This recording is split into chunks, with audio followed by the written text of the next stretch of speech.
আপনারা অনেকেই বার্নার্ড আর্নল্ডের নাম শুনছেন, তাই না? পৃথিবীর সবচেয়ে বড়লোক মানুষও ছিল উনি মাঝখানে কিছুদিন।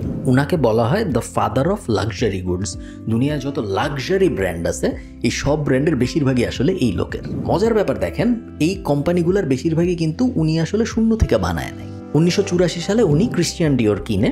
কেনার সময় ক্রিশ্চিয়ান ডিওর তেমন কোনো আহামরি কোম্পানি ছিল না। আজকে ক্রিশ্চিয়ান ডিওরের অবস্থা দেখেন কি। 1987 সালে উনি লুই ভিতন নামে ছোট্ট একটা কোম্পানি কিনে। লুই ভিতনের কোনো অবস্থায় ছিল না 1987 সালে। আজকে লুই ভিতন কি আপনারা জানেন?